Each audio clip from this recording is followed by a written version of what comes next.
Vande Krishna Foundation presents. Anyway, so whatever we were talking about the Patanjali Yoga Sutras, and we have examined that cloth example, and we were about to examine that human being also, with the help of that doll. Now, the doll is not there, but human beings are here. So we can straight away, oh, the doll has come. The doll also has come. Repaired.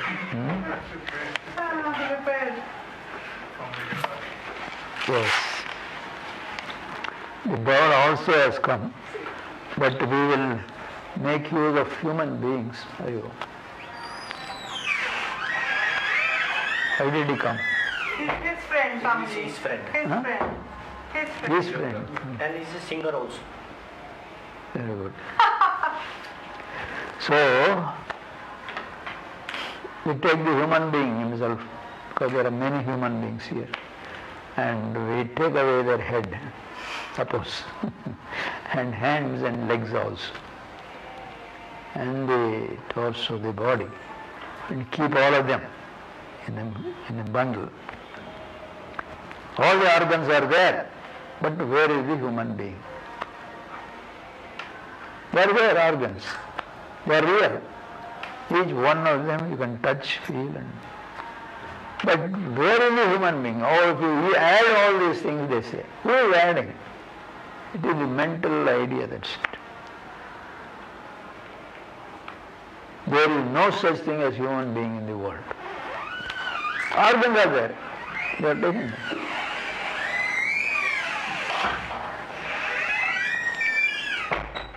We wanted to go to the police station. Kamlesh prevented us. Anyway.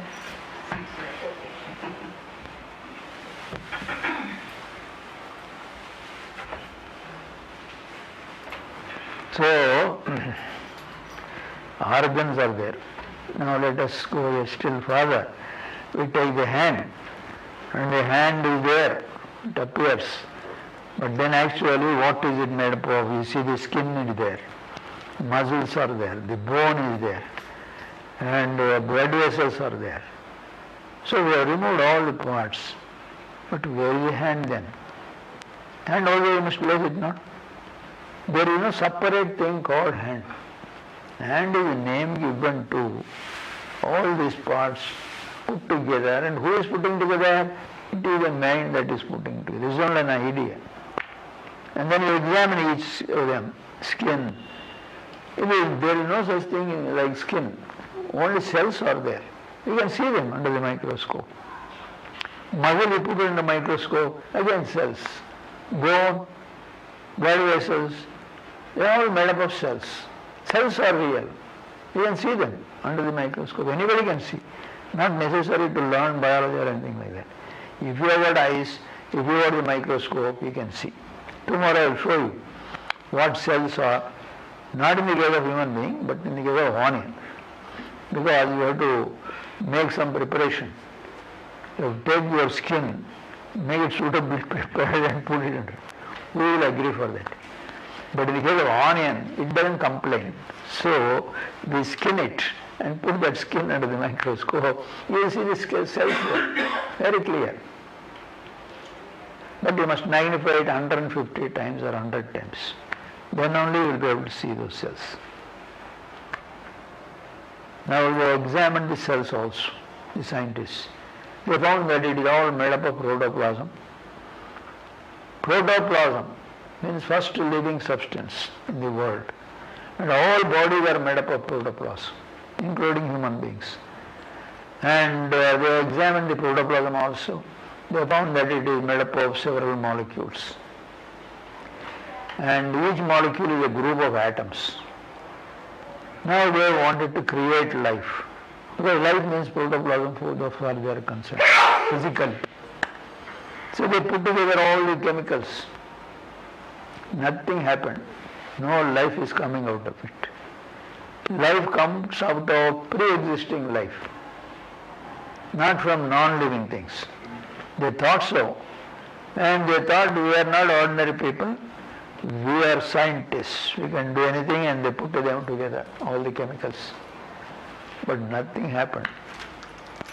In biology textbook, there is a separate chapter with the question, what is life? And they examined what life is. Life means living organism. Organism, organellis is a Latin term, which means organs. Because every organism is made up of organs. Every organism. Just like we have seen. And so it is called organism. But they did not find, they could not make the living substance, protoplasm, by taking non-living molecules and atoms. Even now they are struggling, and some people say, yeah, we are coming in. Of course, the very idea of life has changed now. Protoplasm, they used to say, and in the protoplasm there is a nucleus, and that alone is important. For some time they said, and now they are saying that DNA is important, the gene. If genes are there, all the other things can be reconstructed. In fact, they are producing an entire organism. If 30,000 genes are there in the cell. Anyway, so they came to the conclusion that the protoplasm is molecules and atoms, and they further examined the atoms. They found that it is made up of subatomic particles, electrons and protons. And deeper examination showed that it is all energy and nothing else. We have seen that the cloth is made up of energy, an ultimate analysis. But a human body also is like that.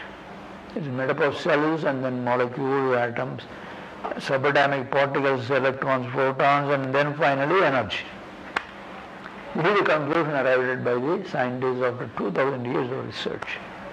Not one or two, but thousands of them in 100 different countries, they did that.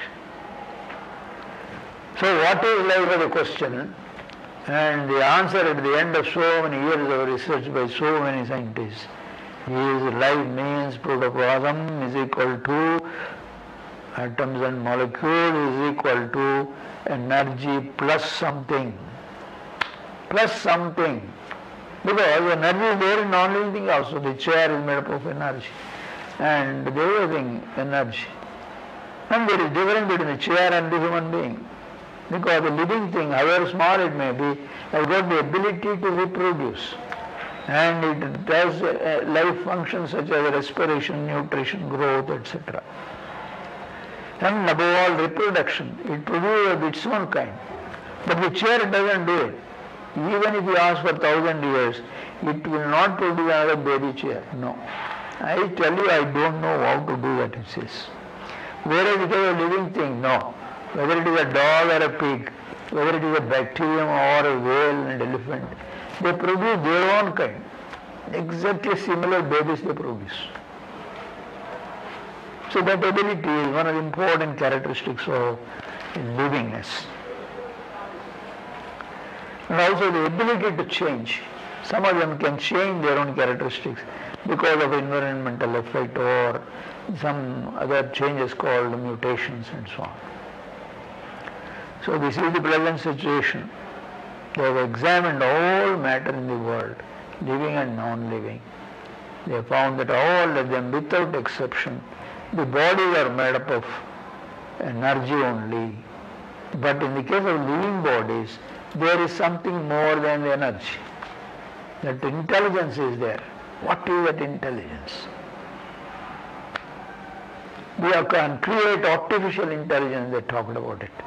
If things can be moved of their own accord like the robots, they thought they are very near the process of creating a new organism, they thought. And they thought they can produce an artificial brain, such as the computers.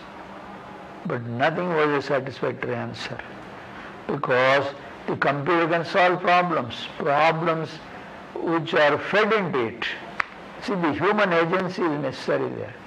The other day there was a competition between chess experts, world leaders. They wanted to defeat a machine, IBM machine, computer, it can also play chess. It is playing chess and the human beings are playing chess. Finally, they defeated the instrument. Or the instrument, the instrument defeated them, the champions. Oh, they said. But then that instrument has been fed with information by a dozen different scientists, they have been chess players. So it is not one machine, it is made by the efforts of so many machines. So many chess players, experts. So that is the situation now. What is life and what is the living organism? They examined and found that there are only two things ultimately, this intelligence or consciousness or awareness, which is characteristic of the living organism, and energy, which is present in both living and non-living matter. And the ancient rishis, they have been telling since thousands of years that the whole world is a dance drama of Chit Shakti. Chit means intelligence or consciousness, and energy of course is there. It is also called mind, it is called Vande krsna, and so on. Whatever it is made up of consciousness, intelligence, and energy. And now they are very near to that conclusion. They are not yet concluded that way. They are still struggling, not knowing how to deal with this consciousness. Consciousness is there, but what is it? It cannot be seen under a microscope, nor a telescope, nor can it be experimented with the test tubes and all that. They are unable to know how to handle. They are puzzled. For a long time, and even today, they thought that in the human being, it is the brain and the thoughts where the consciousness is expressing itself. Consciousness is a glow by molecular interaction. This is the way they talked. Whereas the Rishis have been saying that this consciousness is independent of all matter and is responsible for all that you see. And all that you see is just imagination produced by the mind. Mental projection this is. Or Chit Shakti, that is the term they use. The scientists till recently, very recently, that biocentrism, a new theory proposed by an American doctor. He is actually a stem cell researcher. Stem cell means embryonic cells. And while doing it, he saw some interesting phenomena there, whereby nothing is coming out of it. The embryonic cells by itself is producing. Where is this knowledge coming from? For that particular cell, embryonic cell. Cells which become various parts of the body. And they are all similar. And by themselves they are neither skin nor muscle nor bone. But they can produce any of these things. And where is information for that particular stem cells, the embryonic cells? So that led him gradually to produce this theory, and he is exactly repeating what the Rishis have been saying. So now the scientists are faced with a big problem. Their own fellow, but as a biology man, whereas they were all physicists previously, mathematicians and physicists, who are talking about the origin of universe, this and that. But this fellow coming from biological world, he says biology will give you the answer. The scientists have locked themselves in a prison of their own creation, and I got the key. How to open that lock and release them from their prison. That is how he is talking, challenging. God confidence? No, not that. Not that. That is different. So you find that this explanation for this diversity, by the questions we said in the beginning, the Rishis have raised. Where is this universe? Why is this universe? Who made all this? And what is the purpose of this universe? That is one side. And about the I am.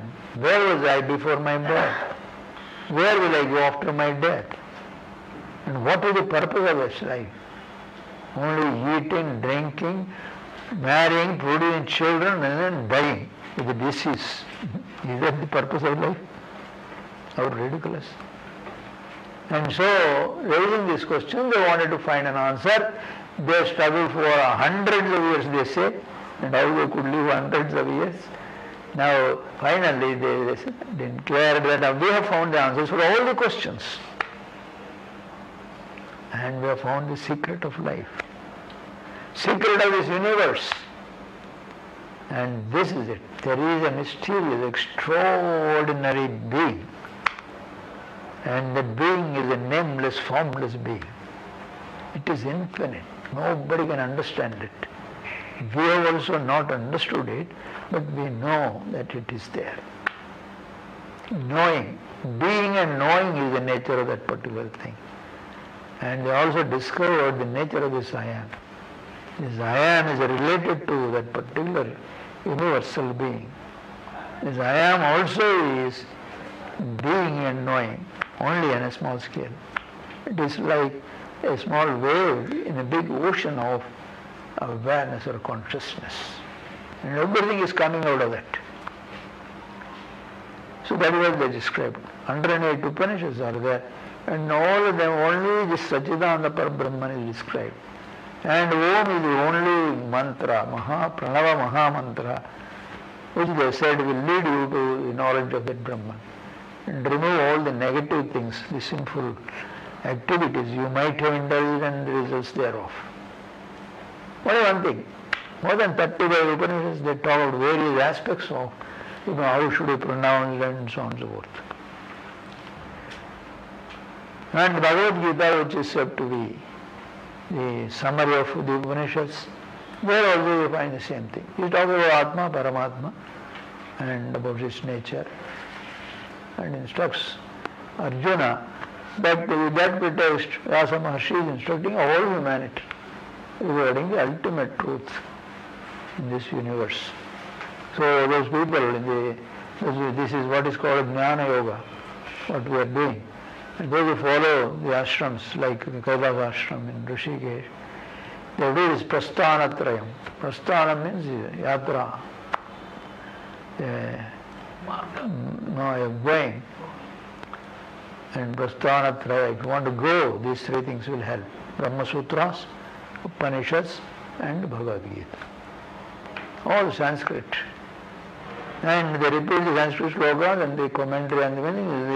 The head of the ashram will be a pandit, and he will repeat the whole thing. All people, Sishyas, will be others.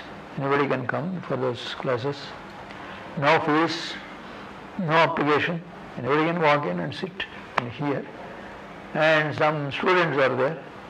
They have committed themselves to learn that particular Prasthanatraya and stay there. They are allowed to stay there for 6 years. 3 years they learn Sanskrit, because it is all Sanskrit. That is the mother tongue of the ancient rishis. And after that they must study the Shastras. He will be explaining that Pidadipati. He will be a Sanskrit scholar. And he will explain it. It will take 1 year to complete the whole thing. After 1 year they do big bandhara. Eating and sleeping, that is what we wanted. So they produce that. And again they start. So like that they go on repeating year after year. And we ask, why do you repeat so many times? Like gramophone records. You say, you must go on hearing. Shravana must be there. There are only 3 steps in Jnana Yoga. Shravana, Manana and Nididhyasana. It will merge in Brahman, because only Brahman is being talked about in that Prasthanatraya. That is their belief, and they follow that. Those who follow that tradition. Prasthanatraya, 1 year, and then you go on repeating again and again. And the students who are trained there for 6 years, they study it in 3 years, 3 times. And now they say, you are ready to know Brahman. And what about our life, sir? The whole of India is yours. You can go and beg anywhere you like. We have no objection, they say. And then turn them out. Of course, some of them may stay there. they must do service, this and that, and they will be given food. So this is what is going on there. But there are some other ashrams where they teach Hatha Yoga. Hatha Yoga people believe that the body is the instrument for achieving that Brahmajnana. So it must be made perfect, so perfect that it can continue for hundreds of years. That is their goal.